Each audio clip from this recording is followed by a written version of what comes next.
सीधे आपको लिए चलते हैं बीजेपी की प्रेस कॉन्फ्रेंस में, जहां सुधांशु त्रिवेदी इस समय बोल रहे हैं। इसके बावजूद वो कब्रिस्तान बनवाना अच्छा था और राम मंदिर बेकार है, इनके लिए वो उत्तर प्रदेश अच्छा था जो मुख्तार अंसारी, अतीक अहमद, अबू सलेम और छोटा शकील के लिए जाना जाता था। और आज वो उत्तर प्रदेश इनके जमाने में जहां अपराध को एक सैद्धांतिक स्वीकार्यता मिल गई थी। मैं आप लोगों को याद दिलाना चाहता हूं, फिल्में क्या बनती थी यूपी में? जिला गाजियाबाद, लखनऊ सेंट्रल, मिर्जापुर, यानी पूरी अपराध केंद्रित फिल्में बनती थी। ये अच्छा था। और आज अयोध्या, काशी, प्रयाग, कुशीनगर, यहां पे उभरता हुआ उत्तर प्रदेश ये बेकार है। अरे महोदय, मैं प्रोफेसर साहब से पूछना चाहूंगा कि आप समाजवादी पार्टी के सबसे प्रबुद्ध व्यक्ति हैं, ये बताइए, सूर्य तिलक हुआ रामनवमी के दिन, इतना स्ट्रांग, इतना शानदार साइंटिफिक कैलकुलेशन, वो बेकार था। 1 लाख करोड़ का व्यापार तो केवल उस समय हो गया जब श्री राम जन्मभूमि का शिलान्यास हुआ, उद्घाटन हुआ मंदिर का, एयरपोर्ट बन गया, इंटरनेशनल एयरपोर्ट अयोध्या में, वो बेकार था। इससे एक बात यह भी साफ हो गई है कि श्री राम को काल्पनिक कहने वालों से लेके, राम और शिव में लड़ाई करवाने वालों से लेके, भगवान कृष्ण की द्वारका जिसमें दर्शन करने के लिए प्रधानमंत्री जी नीचे गए थे, उसका मजाक उड़ाने वालों तक के लिए वो सब कुछ बेकार है। और क्या अच्छा है? इसलिए मैं इसमें इनसे एक और बात पूछना चाहता हूं, बहुत साफ, कि कांग्रेस और इंडी गठबंधन यह साफ करे कि यदि उनकी नजर में राम मंदिर बेकार है तो क्या वो शाहबानों की तरह अपने ख्वाबों ख्यालों में आने वाली सत्ता, जो आनी नहीं है, उसमें सुप्रीम कोर्ट का जजमेंट पलटने की तमन्ना रखते हैं, या कोई कानूनी पेच निकालकर जैसे 1949 में श्री राम मंदिर पे ताला लगवा दिया था, वैसे ताला लगवाने की तमन्ना रखते हैं?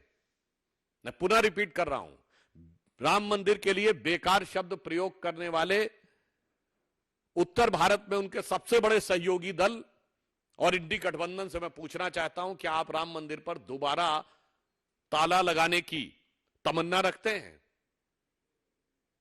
तो मैं ये भी बताना चाहता हूं एक और बात आपको, ये एक्चुअल में लड़ाई जानते क्या है?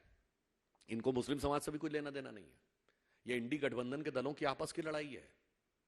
ये कांग्रेस जो मुस्लिम आरक्षण कर रही थी ना, तो राजद और सपा घबरा गए हैं कि कहीं ऐसा ना हो मेरा ही वोट ले उड़े। तो लालू जी अलग बोल रहे हैं, राम गोपाल जी अलग बोल रहे हैं। ये वैसी स्थिति है जैसे जाड़े में कहते हैं ना हर कंपनी कि मेरा च्यवनप्राश सबसे अच्छा है, ये तुम्हारी सेहत के लिए सबसे बढ़िया है। तो इसमें किसी को किसी के ईमान से मतलब नहीं है, सबको अपने अपने दुकान के सामान से मतलब है। और हर दुकानदार को लग रहा है कट्टरपंथी मुसलमान ही मेरी दुकान का सबसे बड़ा सामान होना चाहिए। तो मैं अब यह कहना चाहूंगा कि जो कुछ माननीय प्रधानमंत्री जी ने कहा था, अब वो साफ होकर आ गया है और इंडी गठबंधन के चेहरे के ऊपर मुस्लिम आरक्षण का स्वरूप अब पूरी तरीके से साफ हो गया। अब ये कितना भी किंतु परंतु कर लें, उनके मन में श्री राम मंदिर के प्रति जो हिकारत है वो साफ हो गई है। कुछ भी कर लें, अब बचने की कोई गुंजाइश नहीं है। तो मैं उनके लिए एक पंक्ति कहना चाहता हूं, इंडी गठबंधन के लिए, कि अब जो चेहरे से ही जाहिर है छुपाएं कैसे, अब जो चेहरे से ही जाहिर है छुपाएं कैसे, तेरी मर्जी के मुताबिक नजर आए कैसे।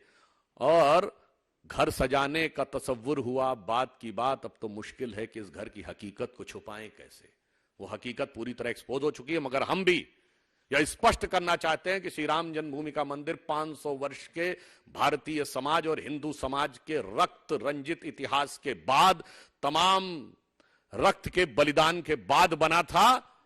तो कोई सपने में न सोचे कि कोई उसकी किसी भी प्रकार के परिवर्तन की जो तमन्ना दिल में है, वैसे वो दिल की हसरत दिल्ली में रहने वाली है। मगर हसरत रहने वाले भी सुन लें कि हम वो संकल्प रखते हैं मोदी जी के नेतृत्व में भारतीय जनता पार्टी और 140 करोड़ भारतीय सब के सब वो मन में भाव रखते हैं कि रोम रोम में रमा है राम का पवित्र नाम, राम का ललाम धाम कैसे भूल जाएंगे, और जन्मभूमि को अनेक बार दे चुके हैं रक्त, वक्त जो पड़ा तो रक्त और भी चढ़ाएंगे, मगर आपके अरमानों को पूरा हम होने नहीं देंगे।